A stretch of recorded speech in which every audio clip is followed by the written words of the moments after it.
First பார்த்தீங்கன்னா exercise ரொம்பவே important. போன்ஸை வந்து ஸ்ட்ராங்காக மெயின்டைன் பண்ணணும், அஸ் வெல் அஸ் அதோட ஸ்ட்ரென்த்தை மெயின்டைன் பண்ணணும்னா more than food, strength training and weight training வாரத்தில் 2 to 3 days உங்களோட ஃபிட்னஸ் கோச் கூட இல்லைனா உங்களோட ஃபிசியோதெரபிஸ்ட் கூட டாக்டரோட ப்ரிஸ்கிரிப்ஷனோட வந்து நீங்கள் ஸ்லோவாகவே வந்து ஆரம்பிக்கலாம். இந்த 30 and 40 இயர்ஸில் வந்து நீங்கள் இந்த எக்ஸசைசஸ் எதெல்லாம் செய்கிறீங்களோ அப் டு 60+ ஏஜ் வரைக்கும் உங்களுக்கு நல்லாவே வந்து கை கொடுக்கும், ஹெல்ப்ஃபுல்லாகவும் இருக்கும். ஸோ 60+க்கு அப்புறமா வந்து இன்னும் நிறையா வந்து போன் டென்சிட்டி கம்மி ஆகிறதுக்கு அந்த வாய்ப்புகள் வந்து ரொம்பவே கம்மியாகும்.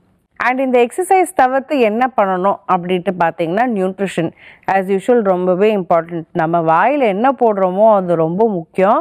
ஏன்னா அதுதான் நம்மளோட போனோட ஸ்ட்ரென்த்தையும் வந்து நம்ம சாகிற வரைக்கும் வந்து ரொம்ப ஹெல்ப் பண்ணும். ஸோ போனுக்கு தேவையான நியூட்ரியன்ஸ் மெயினாக என்ன கேட்டாலும் நம்ம கால்சியம் அண்ட் விட்டமின் டி நம்மளுக்கு நல்லாவே தெரியும். அதை தவிர்த்து ப்ரோட்டீன் வந்து ரொம்பவே இம்பார்ட்டண்ட். ஸ்கூலில் நம்ம படிச்சிருப்போம்ல, ப்ரோட்டீன்னா பாடி பில்டிங் ஃபுட், அதே மாதிரி தான் ப்ரோட்டீன் வந்து நம்ம போனில் இருக்க அந்த டிஷ்யூ செல்ஸை வந்து ரிப்பேர் பண்ணுறதுக்கு ரொம்பவே ஹெல்ப் பண்ணும்.